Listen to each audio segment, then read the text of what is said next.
Guys, welcome in learn faster YouTube channel. आज की video का हमारा टॉपिक है फ्यूचर परफेक्ट टेंस, जो कि फ्यूचर कैटेगरी का थर्ड सब पार्ट है। इससे पिछली वीडियो में हमने बात की थी फ्यूचर इंडेफिनिट टेंस के बारे में और फ्यूचर कॉन्टिन्यूअस टेंस के बारे में, और उससे भी पहले हमने बात की थी प्रेजेंट टेंस के 4 सब पार्ट्स के बारे में, ऐसे ही पास्ट के 4 सब पार्ट्स के बारे में। तो चलिए आज बात करते हैं फ्यूचर परफेक्ट टेंस के बारे में।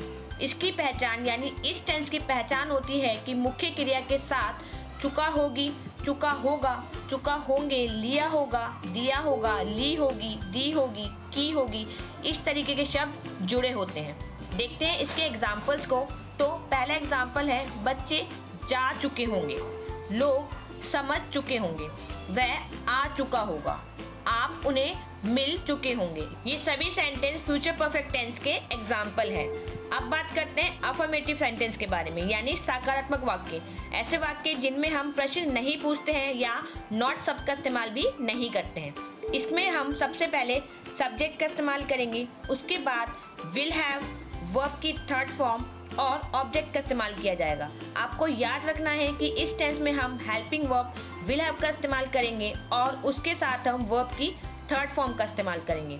वर्ब की थर्ड फॉर्म यानी गो की थर्ड फॉर्म गॉन, कम की थर्ड फॉर्म कम।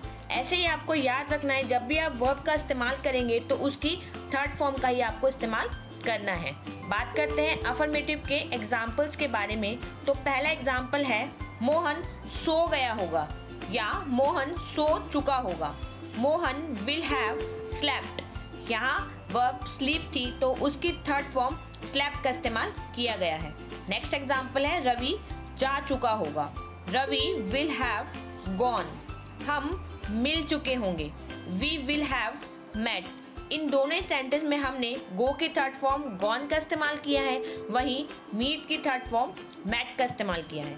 और अब बात करते हैं नेगेटिव सेंटेंस की, यानी नकारात्मक वाक्य, यानी ऐसे वाक्य जिनमें हम नहीं का इस्तेमाल करते हैं और इंग्लिश में उसके लिए हम नॉट का इस्तेमाल करते हैं। तो इसके स्ट्रक्चर की अगर हम बात करें तो सब्जेक्ट का इस्तेमाल सबसे पहले ही किया जाएगा, उसके बाद विल, नॉट, हैव का इस्तेमाल होगा और उसके बाद वर्ब की थर्ड फॉर्म और लास्ट में ऑब्जेक्ट का इस्तेमाल किया जाएगा।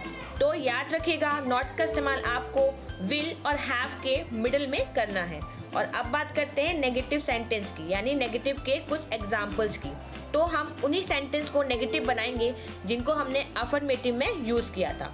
पहला सेंटेंस है मोहन नहीं सो चुका होगा या मोहन नहीं सोया होगा। Mohan will not have slept. दूसरा एग्जाम्पल है रवि नहीं जा चुका होगा। Ravi will not have gone. हम नहीं मिल चुके होंगे, we will not have met. ये सभी सेंटेंस नेगेटिव के एग्जाम्पल हैं और इनमें हमने नॉट का इस्तेमाल विल हैव के मिडिल में किया है।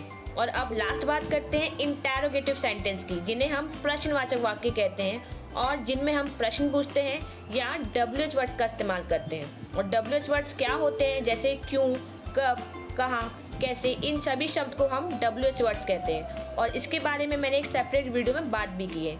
अगर आपने वो वीडियो नहीं देखी है तो उसे मेरे चैनल में जाकर ज़रूर देखिएगा। अब बात करते हैं इंटेरोगेटिव सेंटेंस के स्ट्रक्चर की। तो हम इसमें सबसे पहले WH वर्ड्स का इस्तेमाल ही करेंगे, उसके बाद विल, सब्जेक्ट, नॉट का इस्तेमाल तभी किया जाएगा अगर सेंटेंस में नहीं का इस्तेमाल हुआ है, और अगर नहीं हुआ है तो नॉट का इस्तेमाल नहीं किया जाएगा। उसके बाद हैव का इस्तेमाल होगा, फिर वर्ब की थर्ड फॉर्म और ऑब्जेक्ट का इस्तेमाल किया जाएगा। तो आपको याद रखना है कि विल सब्जेक्ट से पहले होगा, वहीं हैव सब्जेक्ट के बाद होगा। तो अब इंटेरोगेटिव के कुछ एग्जाम्पल देखने से पहले हम बात कर लेते हैं एक कॉन्सेप्ट के बारे में, जिसके बारे में मैं अपनी पिछली वीडियो में बात कर चुकी हूँ। तो आपके सामने 2 सेंटेंस दिए गए हैं। पहला सेंटेंस है क्या वह खेल चुका होगा और दूसरा सेंटेंस है वह क्या खेल चुका होगा। इन दोनों सेंटेंस में हम जानेंगे कि कौन सा इंटेरोगेटिव सेंटेंस है या किसमें हमें WH वर्ड का इस्तेमाल करना है। तो पहला सेंटेंस है क्या वह खेल चुका होगा, विल ही हैव प्लेड।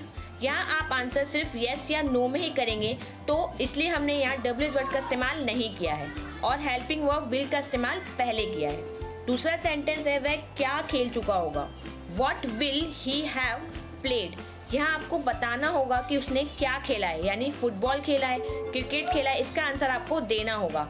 इसलिए हमने इसमें WH वर्ड वॉट का इस्तेमाल किया है। और अब देखते हैं WH वर्ड्स के कुछ और एग्जाम्पल। पहला एग्जाम्पल है, क्या अविनाश जा चुका होगा? Will Avinash have gone? क्या सीता नहीं सो चुकी होगी? Will Sita not have slept? क्या रौनक आ चुका होगा?